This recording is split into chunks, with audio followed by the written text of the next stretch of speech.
Now, I said 10 minutes, but you guys took 15 now. Or was it me that took 15? That was me. Okay, now, let's look back over that account. Everybody understands where to go to get the law and the rules. You don't really need to look at the law, you need to really be looking at the rules. Right? You need to be looking at the rules. So let me get back on the rules here. Okay, so if you go back in your packet and you look at that 117, I'm going to make it really complicated for you and confuse you. That's the way I like to do that. In my next little segment here. And then I think we probably are getting a lot of information from the Vacation Rental Act, so I think we're probably going to try to push on through to there. But here's the complicated thing. Let's look at 117.5. 117.5. Talks about a general journal.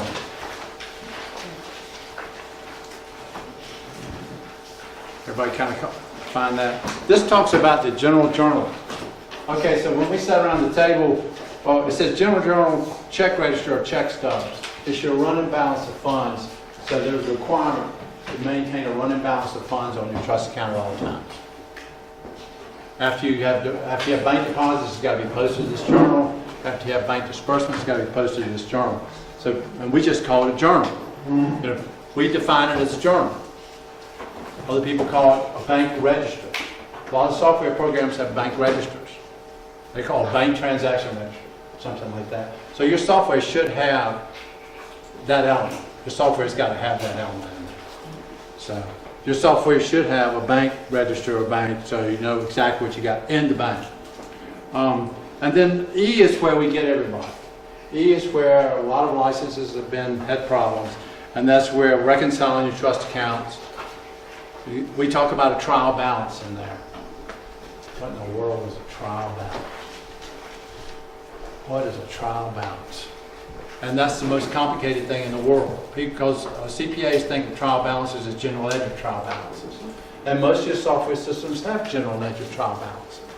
But we're looking for a property trial balance or an owner trial balance. So how much money you hold on that particular property? And what's the name of that property and how much money you hold it? And your computer system should be able to do this, should be able to print that out.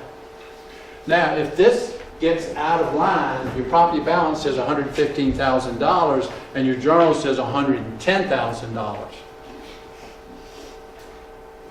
we're out of balance. Out of balance. This is some things that brokers in charge need to kind of look at these balances and make sure, because this is the main thing you get in trouble with. That trial balance has got to be cut off at the right time, the same time as the bank recon. And if it's not, and your numbers don't agree, you're probably going to have a hearing called on it. Okay? So that's one of the most important things. That's where I started on audits. That's where these auditors are starting. They come in and say, give me your bank reconciliation and your trial balance. So if you don't know what the heck they are, it's going to be a long day for you. So I have a question. Yeah. Does that have to be a printed copy? It does not have to be printed, as long as you can go back into your computer system and print it. Now, I will give you a caveat on some of the computer systems. Sometimes you have to save them as PDFs. If you got a nicely working computer system, you can just go back in to December 30th and pull up the trial balance and pull up a bank recon. Boy, that reminds me of some problems that I've run in lately, which I'll just throw out to you.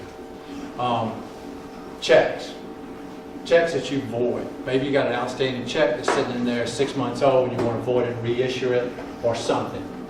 You want to void it, want to get it off of there. QuickBooks, you can go in and void it in QuickBooks, and what it does in QuickBooks, it goes back to that original entry and it changes that amount, that $525 amount, to zero. So it goes back to the original entry 6 months ago and changes it, which changes every one of your bank reconciliations. Every one of them are wrong. They don't reconcile when you look at your bank recon going back to your check register. So be careful when somebody comes up and says, hey, we need to void a check. Okay, let's void it today. Just reverse it today on the books. That entry's still sitting back in December, but I'm avoiding it today.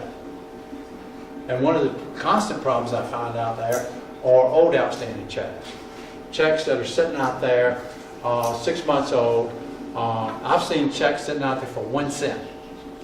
That's 2 years old.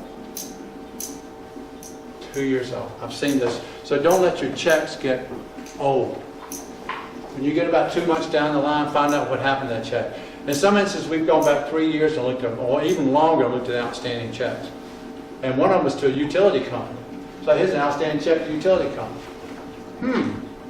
Well, this was a long-term rental situation, but okay, you paid the utilities for these properties, and I got like 5 checks to the utility company, hadn't cleared. So get on the phone and call the utility company. You call the utility company, oh, we're current. So what happens in a utility company? They send you an invoice, right?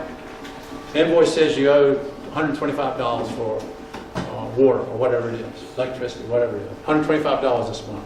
So if you cut that check and send it off, and for some odd reason it gets lost in the mail or didn't get in the mail, and it's outstanding on your list, I guarantee you the next month that $125 is going to come up as previous balance and another $100 for this month, and you probably paid $225. So you probably paid that check. You paid that original $125 check the next month. So who does that money belong to? Anybody want to venture to guess? It doesn't belong to the electric company, right? That check, that original check written for $125, who's it belong to? The company? Lunch? Going to lunch? It belongs to the owner. Because you took it off his balances and then he paid it. You took it off his balances twice.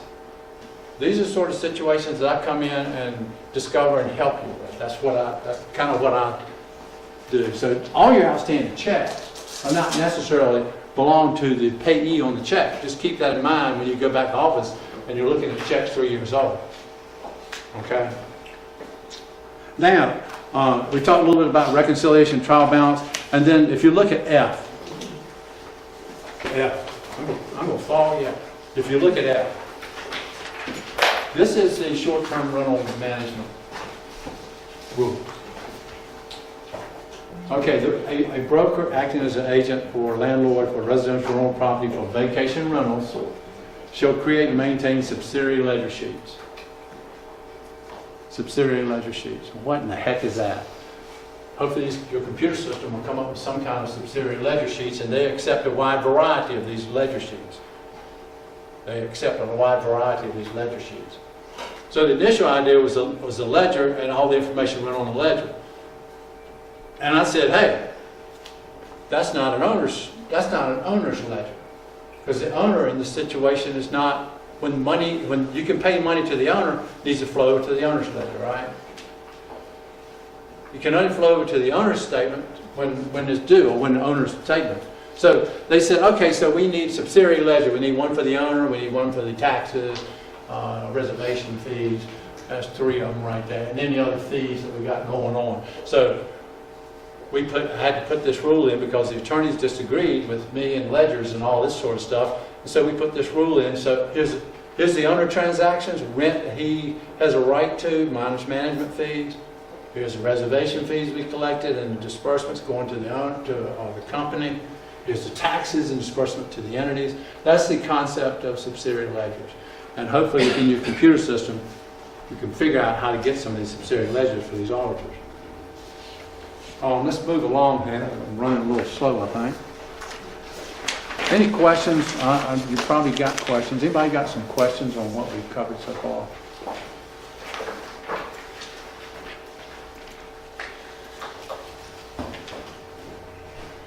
Nobody wants to ask questions, huh? Okay, we just went over these, A7, A12, D, G. We've been talking about the handling of funds, 116, a little refresher course here. 116 is the handling of funds. You got a deposit within 3 banking days. Now, rents coming in nowadays or advance payments doesn't seem to be a big problem. Now, we'll give you a caveat on that. You can't deposit the money till you get it, right? Till you receive it. And most of us receive electronically now. So this rule is almost, if you got somebody bringing in rent to the office, mailing in, maybe this is pertinent. But they're not checking a lot of 3-day rule violations now because of that. We're in the electronic stage, and I guess if you're not there, probably need to get there. Okay, vacation rental act. Everybody's got the vacation rental act in the folder? Okay, you guys probably know a lot about this stuff. It's divided into certain sections. It talks about vacation rentals, vacation rental agreements. Are the agreements required? The act requires you to have an agreement. We'll cover that a little bit more. We'll talk about handling and accounting of the funds, expedited evictions. Anybody do an expedited eviction? Anybody hadn't necessarily do one? Anybody ever use that statute, had to kick somebody out? No, everybody leaves, huh? Well, the reason that's sitting in there is that when Alan Holcomb came up and he was talking about we're a different creature, one of the things he said is, he said, well, you know, if we get a bunch of guys down there that don't want to leave, they're having fun, beer cans all over the yard, you know, they're tearing up the place and stuff. He says, we got no way to get them out. He says, what I have to do is go get the sheriff and get the sheriff to walk behind me. And we go up to the door and knock on the door and talk to somebody. And I'll just say, well, you got to get out for whatever reason. Maybe tearing the property up, or maybe I got another tenant coming in.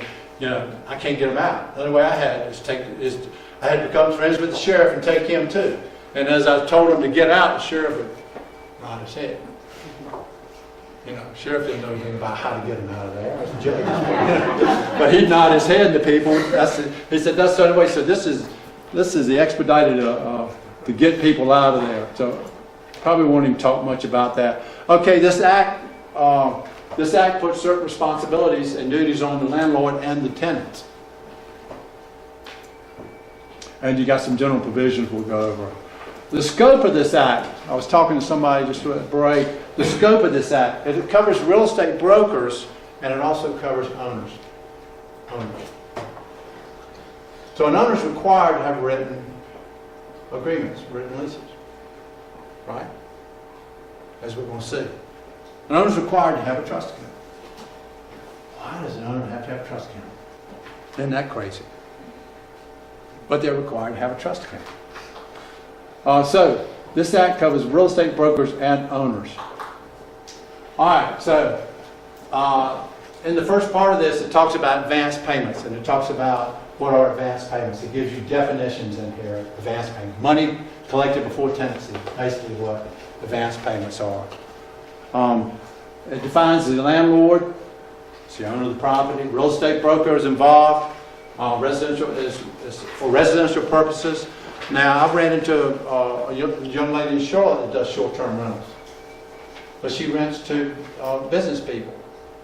Is that covered up under the Act? Does she have to comply with the Act? No idea? Yeah. She doesn't have to comply with the Act. She does not have to comply with it because it's not a vacation rental. It's got to be a vacation rental. How can we qualify as business or vacation? Well, see, that's why I got white hair. No, we don't. If you do short-term rentals, and most of your clients are vacation people, do everything vacation. This doesn't really become an issue, but when I I've only run across one of these in all my years where I was helping them with the accounting. It's like, then it dawned on me, you don't have to comply with the Act.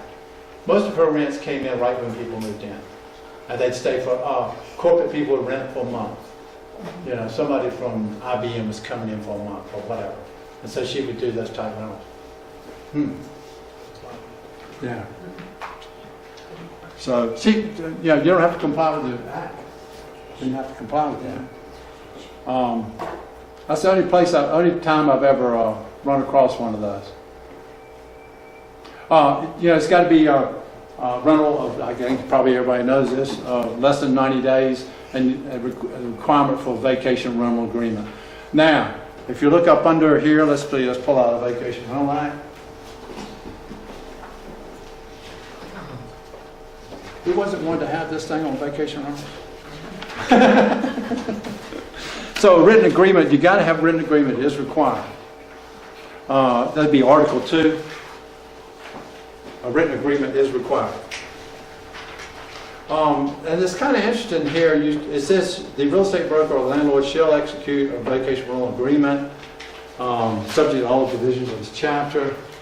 And then it goes on to say, no rental agreement shall be valid and enforceable unless the tenant has accepted the agreement as evidenced by one of the following. The tenant's signature on the agreement, okay, that's obvious.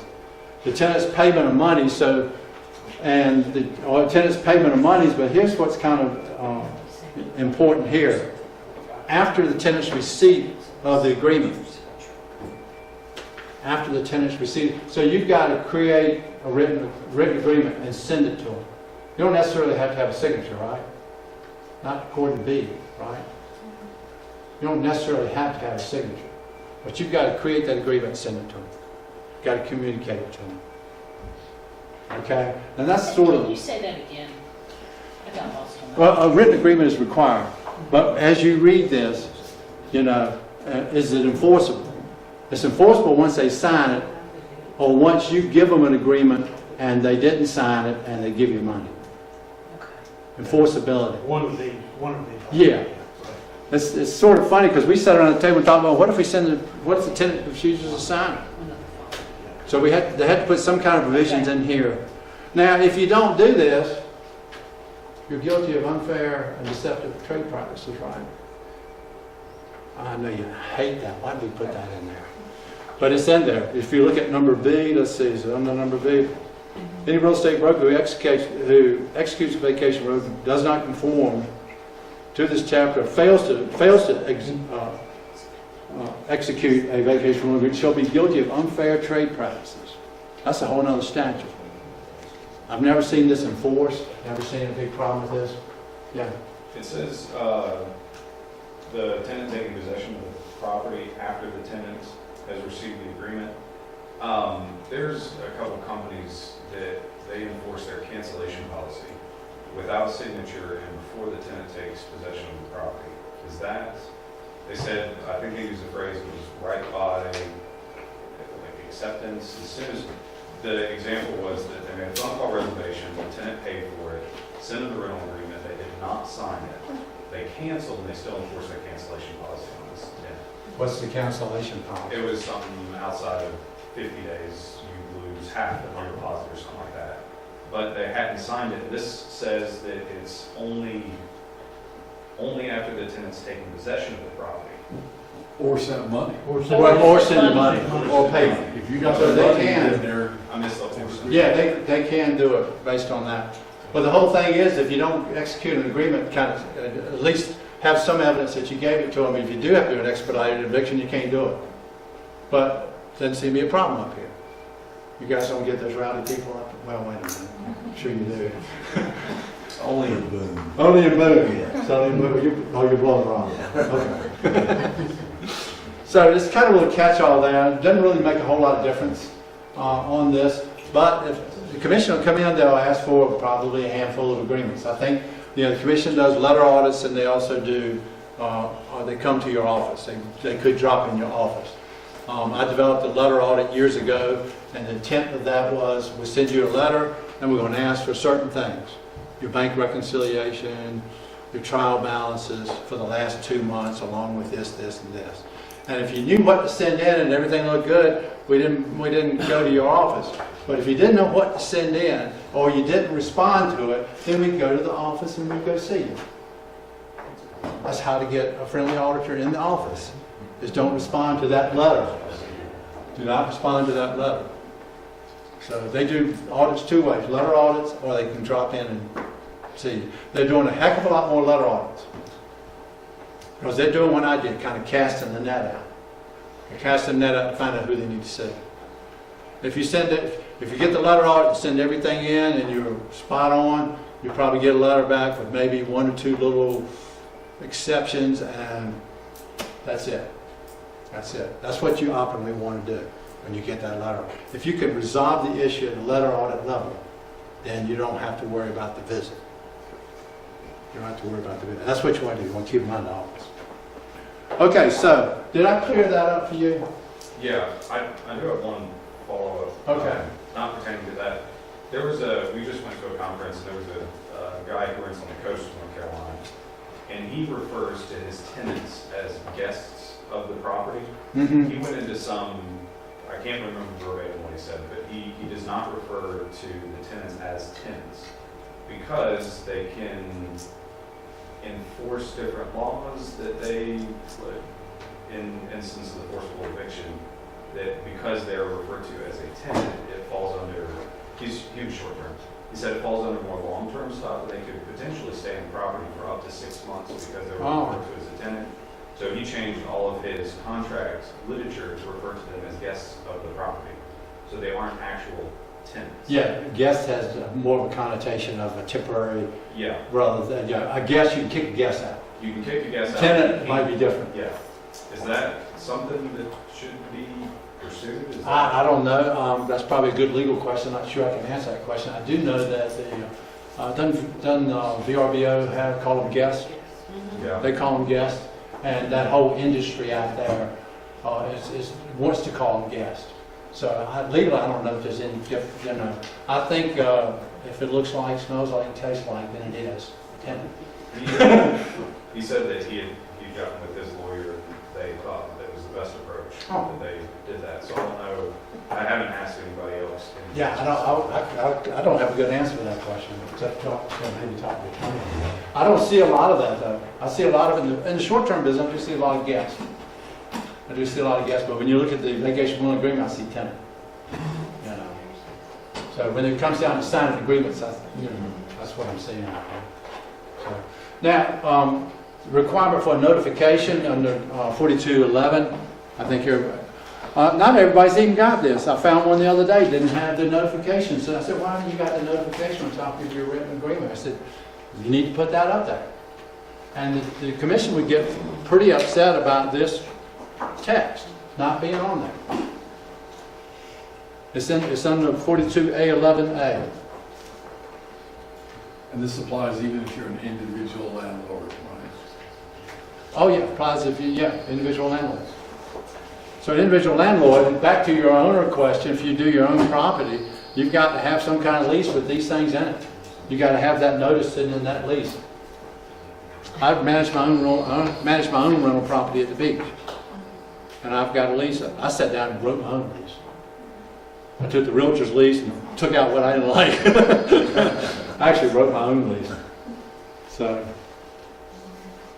okay, so you got to have that notice in there. Now it goes on and defines what's in there, what you got to have in the lease. I've already covered. In the bottom part of that, you got to have the manner in which your funds are received and dispersed. So you got to tell your. Is that some father son? Is that a bird? Where is that bird? Is that bird? Must know what we're talking about.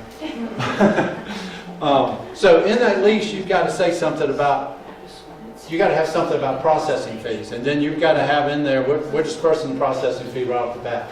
A lot of people do the reservation fees. I don't know if everybody here does a reservation fee, but that's the cost to do the reservation. Most reservation fees I see probably, I've seen them up in, when you get above about $150. When you get in the $200 level of reservation fee, then that is kind of an alert to auditors to take a closer look at some things. I see 60 to 120 normal, 150. I have seen them up at the $300 and $400 level for these nice ocean fronts with 2 kitchens, 15 bedrooms type things. I've seen them up in that level. But that conversation that would be maybe one of the things that you might have a problem with. And they add up the things. If you got a violation here, you got a violation there, you got a violation here, you got a violation there, they look at all the violations. If you just got this violation, and that's the only one you got, you're probably okay. But if you got this, and you're violating this, and you're violating just small stuff. If you're violating a bunch of small stuff, they like you to come in the office and have a talk with them. So that could be a problem for you. Cleaning fees were not originally in there. Cleaning fees were not in there. But if you gotta put cleaning fees, all this stuff has gotta be in that lease agreement.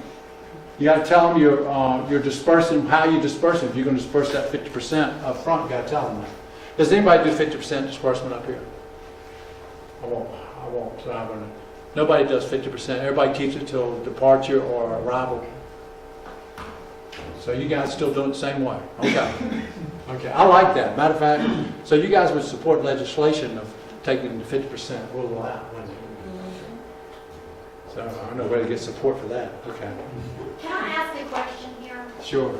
Dealing with fees, it seems that kind of the industry is changing. I know that we purchased a property on the coast that someone there is managing for us, and they are doing a lot of markups. So you have a rent amount, but instead of showing the guest all of these added fees, they're doing a markup for the cleaning, a markup for the head fee, markups for processing fees. Is that okay? Okay, here's how that all got going. The Vacation Rental Act came out and said one of the complaints when we sat around the table was that, well, the tenant goes online and the tenant says, oh, I want to rent that week, clicks on that, and then it says, then it clicks on the payment to come up with the invoice, and all of a sudden all these added fees are coming in. So to alleviate that, we sat around the table and says, all right, there's only three things you can charge a tenant: reservation. You can only charge a tenant for reservation, cancellation, and transfer. Reservation, cancellation, or transfer. You can charge them those fees only. That's what the original act came out as in 1999. About 3 or 4 years ago, we added cleaning fees. So on your leases, you can only have really a reservation fee and a cleaning fee charged. You cannot charge a TV fee to everybody. Now, we're talking about mandatory fees. Mandatory fees. You can only charge those as mandatory fees. Everybody's got to pay a reservation fee. And that makes sense, because if you do have a reservation, you charge a reservation fee, you got some cost involved. You got some, you got the freight costs, you got to stay in business. The reservation fee makes a lot of sense to me. Okay? And if they cancel, I see a lot of people having a cancellation fee that don't even charge it, but I do see people charging reservation cancellation. That way there is some money out of that. You do get some money out of that reservation cancellation. And you can't double dip. You can't double dip. You can't double dip on that. You can't rent a week, that week cancel, rent it again and keep that first person's money. You can't do that. That'll stimulate a complaint right off the bat. But going back to your question, here's what they did. So they all sat around. They had a meeting with Tom Miller, who was a real estate attorney up there. They said, hey, Tom, he's a real estate attorney, real estate commission head honchos. Hey, Tom, we can only charge these three fees. Really, reservation fee when we make a reservation. Well, Tom looked at him and says, well, you can charge your owner, your agreement with the owner. You can charge the owner whatever you agree to. So they added these fees in there. They added these fees in there. And it depends on what they call them. Maybe at the beach, I know they do a recycling fee, because there's no recycling. It's a private company that does recycling. So to make it really mandatory, they couldn't charge the tenant for that, but they got an agreement with the owner. Here's your base, $1,000 for your week in July. Here's $1,000. We're going to add to that another fee, and that's going to be a $35 fee for recycling. And they usually come up with some kind of, a lot of them don't even have reservation fees for the tenant anymore. They put the reservation fee above that $1,000. And the commission is okay with that as long as it is clear in the agreement with the owner. We're going to charge you $1,000, or you're going to get $1,000 for the week. We're going to be upcharging the cleaning fee above that, so that way They it's put not the a cleaning line fee, item. they put the cleaning, yeah. The cleaning fee above, so it's not a line. Makes you item. mad, doesn't Yes. it? Are you mad about it? I just want to make sure that it's compliant, It is because compliant. I'm looking to do some of the same things, because I like it. It is compliant. It is compliant. Your agreement with the owner, if the owner doesn't like that arrangement, they go over here. You got a right to walk across the street and use another broker. I have But- offers asking for it. Right. Right, and that's perfectly all right. You can add those fees up there, and the tenant, because the Vacation Rental Act really talks about, you know, the written agreement with the tenant. We're talking about what you can charge the tenant. The tenant inadvertently, the interesting thing that happened in the office in about a year before I left, one of the auditors went out and said, well, I discovered that they're charging the tenant a reservation fee and they're not telling them about it. And the attorney on the other side, the attorney for the real estate commission, who was in the room beside me, was getting ready to call a hearing on that particular broker. And it was the same thing. They added the reservation fee to the $1,000. They put, there's $1,000 rent, $50 reservation fee, advertised rent at $1,050. That's what they call advertised versus base rent. That's what they call it. They were getting ready to call a hearing, and I heard them talking. And I walked in and said, you can't do this. Why can't we? This is an attorney I'm talking to. Before the real estate commission is getting ready to prosecute a real estate broker on this, I said the agreement with the owner, you can agree anything with the owner as long as the owner agrees to it and signs off on it. Signs it and it's in the agreement. But this is not a situation where you're charging the tenant. You can't charge the tenant anything but a reservation fee. I have seen other fees in there. When I see another fee sitting in there, I said either you got to change your reservation fee, and I can give you a range that you can put your reservation fee, but you can't charge them this fee that you got. You got a reservation fee, then you got another fee. You can't charge them that fee. As a matter of fact, I would describe it as a reservation fee. So there's not an administration fee, I would say it's a reservation fee. I tell them exactly how to describe it, so there won't be any doubt in it. I got Thank you. but just to clarify, bringing a pet, there's a pet fee, there's a hot tub, and hot tub fee. Those are, Yeah, I think hot tub fee was one of the fees that I saw that if you got a property with a hot tub, you got a hot tub charge.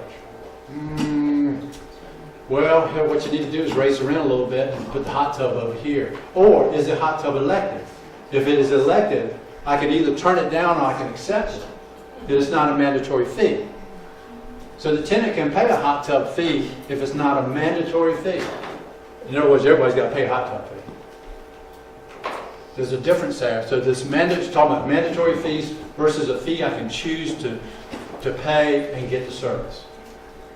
Does that complicate things? So with a pet fee, they choose to bring a pet. I mean, they chose to say, yes, I agree, I'm bringing the pet, I'm going to pay X amount. That's an optional fee. That's an option fee. Even though That can appear on the lease. Even though it's mandatory, if they do bring the pet, it's still optional that Well, they can leave the pet home, or they can bring the pet. And if they decide to bring the pet, then there's a fee. And so, but that is an elective type thing. You can charge a pet fee to the tenant. You can charge the pet, because he can leave his dog home, or leave the cat home. He elected to bring it and to pay the fee. Versus everybody gets charged a reservation fee. a cleaning fee. You can do cleaning fees to tenant. Everybody can get charged a cleaning fee to the tenant. What about the credit card processing fee? Well, do they have an election to pay by cash, or do they have an election to pay otherwise?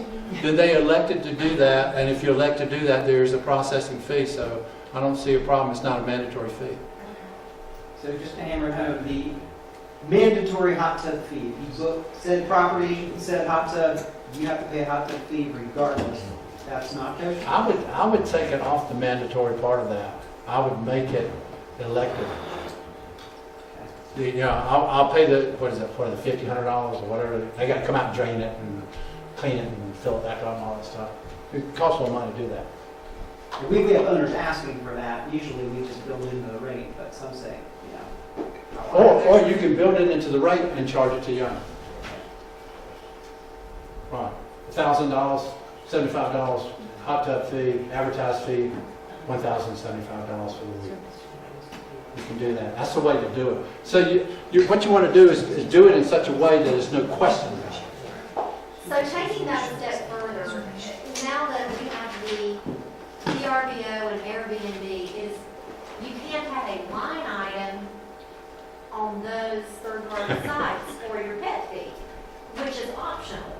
And so then you're making people really mad because they reserve, it says it's pet friendly, and they've reserved on Airbnb, VRBO, wherever.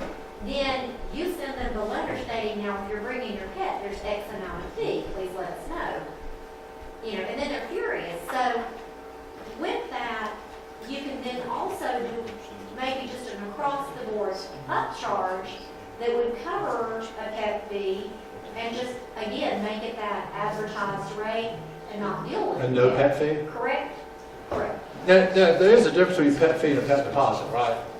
Pet fee means it's a fee. We don't. Pet fee is a fee, right? And you may split it with the owner, or the company may get all of it. I don't know, because I've seen different things. 50% split with the owner. Pet deposits are for damages in case they do some damage, but that's refundable.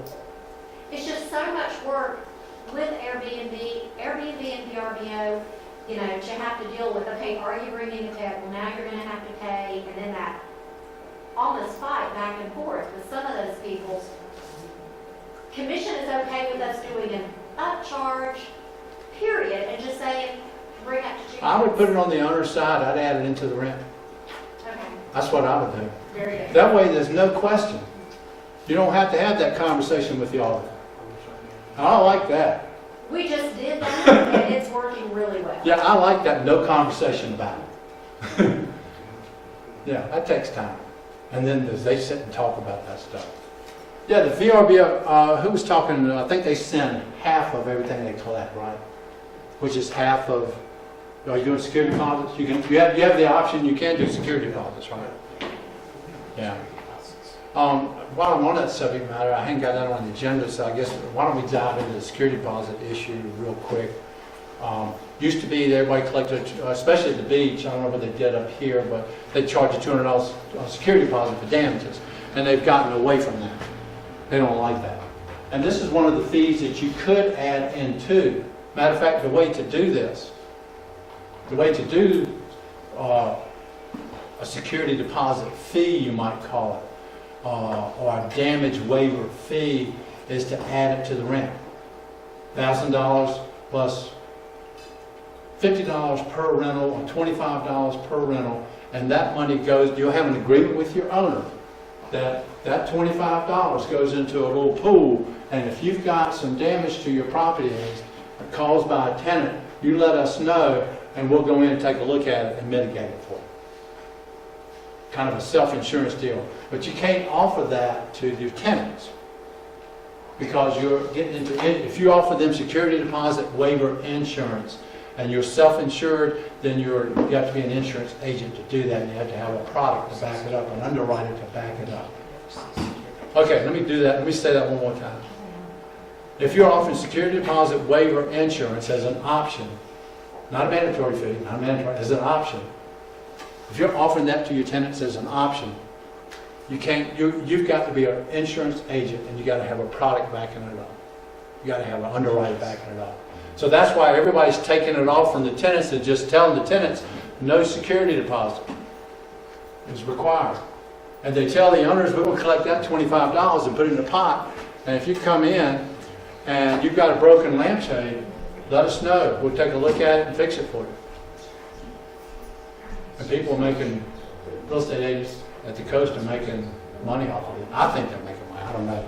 Well, let's say you use up his pool, and then the next rental, he collect $25. Oh, dude, 25, 35, goes to 35. And then if that doesn't cover it, it's going to go to 45. But a lot of the owners just come in and fix the lampshade. You know, I remember I came in one, they were doing this at a rental company. I had a rental company to handle mine, and I went in and I looked at my bedspread. It's a navy bedspread with 3 white spots on it. A navy bedspread with 3 white spots on it. What could that be? Chlorine, bleach, yeah. So I called up my property manager. Hey, come up and take a look at this bedspread. And the bedspread's 150, 200, whatever they are. And he says, I said, that's Clorox. I said, now, I don't clean with Clorox. And besides, your company cleaned. And if a tenant messed it up, then I said, are you going to give me a new bedspread? He took the bedspread and came back and brought me a new one. That was covered on the security deposit waiver thing. You know, when it first came out, there was an insurance there. Does Travel Guard still, does anybody do business with Travel Guard up here? Is it, what is it? CSA? Travel Guards changed the CSA? Okay, I'm not keeping up with that. Red Sky, is that up here? Yeah. Yeah. Do they offer the security deposit waiver insurance? Which is backed by an insurance product, right? Okay, that's a different thing than being kind of a self-insured. I'm talking like a self-insured when you take $1,000 and put a $25 damage waiver fee on top of that. But that's with the owner. Just do that with the owner. So if you're self-insuring with the owner, does that even need to be in your vacation rental agreement at all? Well, usually, they want to know if they have a security deposit or not. So, yeah, and usually you say damages are covered by the owner, or something like that. Although, with a lease with them, they have the obligation to take care of the property. You can sue them anyway. You don't need a security deposit to sue them for the picture window that broke out. It took you $500 to put back in. You can bill them and sue them. You still have the right to sue them because they have an obligation to take care of the property. Right? Everybody thinks, oh, we don't have a security deposit. No, you can go back and try to get the money from them and eventually sue them. Now, probably not worth it. Probably cost you more money to sue them, but it's going to cost you more money anyway. So that was part of the security deposit. So just to reiterate, if you are working with an insurance company, you can have a line item that says security deposit waiver. It's an optional fee. They can. Optional fee, right? It's optional. In the event that the insurance company collects $20 and you take $30, is that okay? Okay, then you're earning a fee. Yeah, You're earning a fee for providing the service. correct. Yeah. So I wasn't going to cover 109, but that's a 109. If you earn a fee, if you mark up, earn a fee on anything, you've got to disclose it to your owner. And in that situation, I disclose it to your tenant also. And you got to tell your owner, we're collecting this fees. We're collecting this, and we're going to earn. Well, all you got to do is tell me. You don't have to say the amount. You just tell them we're going to earn a commission on this fee. Most of the property management agreements I see now have just a general thing that you can earn a fee, and that you'll earn a fee if, like for repairs. Maybe you do contract repairs and you put 10% on top of it. But then you got to have some written disclosure, and that's got to be in your management agreement with your owner. But then also to the tenant. Not for repairs, but if you're doing anything that the tenant pays, which is security deposit waiver or something like that, I would put it in that lease, the written lease. Let them know you're doing it. That way, it's no question. Auditor asks you about, oh, look at paragraph number 16. It says we charge in this and we earn a fee. We earn a commission on this. You don't have to put the percentage amount later. So I have to put the percentage amount. Then that, we're through with that subject matter. We're moving on. If you don't have that, it gets sticky. 109B was a big, 109 is markups and stuff like that. So it became big back in the mid-'80s. We had a complaint, an inside complaint from somebody who worked in the office. They complained that the broker charges coming in and entering all the invoices to the owners and marking up the invoices. So I said, I went down and investigated, walked in there, and she's marking up each invoice. Well, she had the plumber up there to fix this property. It was $75. She marked that one up $20. Okay, then she's got another charge over here, $75, and she marks that one up $35. And she marks this one up. She marked all the bills up. Didn't send the bills to the owner. So when we went in, see, that's undisclosed profits.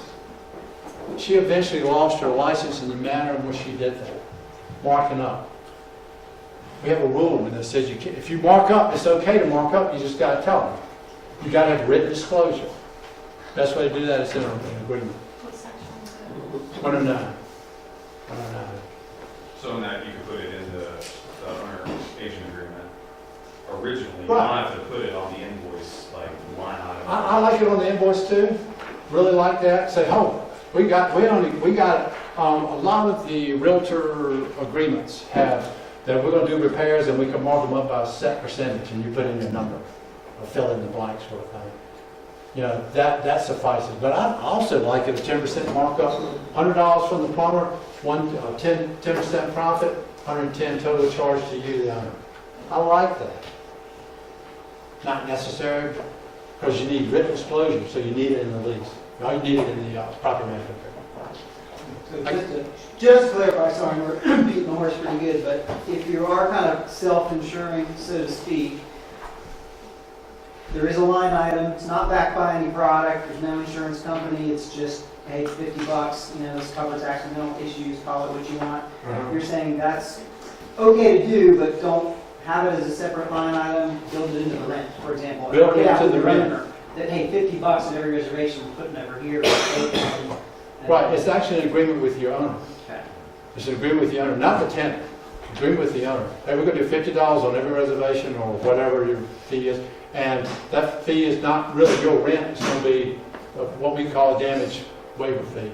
And we're gonna use that for damages, put it in pool, use it for damages. So if you got a problem, you got damage from a tenant or something, I mean, that. Yeah, that's fine. Put it on the owner's side.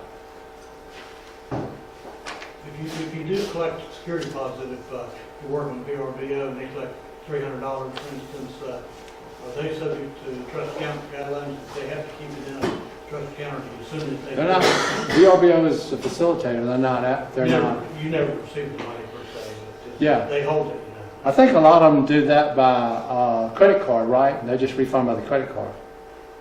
Or sometimes they don't even take, they do take it and then refund it by credit They card. do take it refunded, yes. Right. Right, so you never receive the money, so from your standpoint, you're not responsible for the deposit and maintenance of that money. I think the Real Estate Commission is looking hard at this, but they can't get teeth into VRBO because it's not, doesn't have an agreement with the owner. It's more of a facilitator. They don't like it though. They don't like it up there. But great questions coming out. Anybody got anything else or? I got 11 o'clock. Let's take another 10-minute break. I want to go back to what you were saying about double dipping. So somebody cancels a reservation. Double dipping, okay.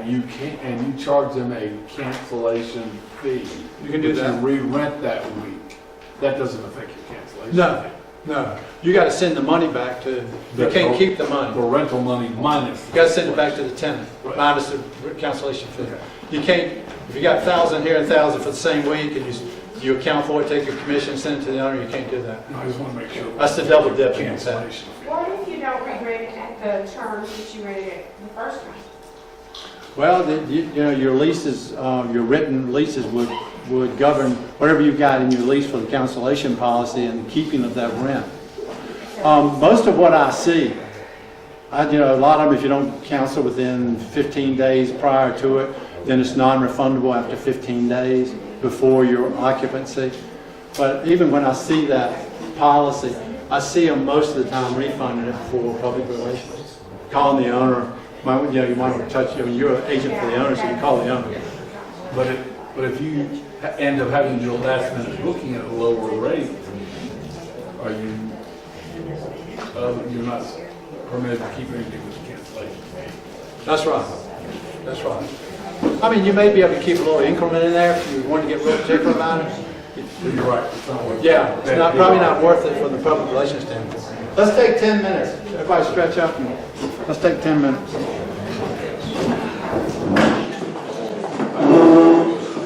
Are you seeing almost all companies using that insurance, that security deposit insurance now? It's big at the coast.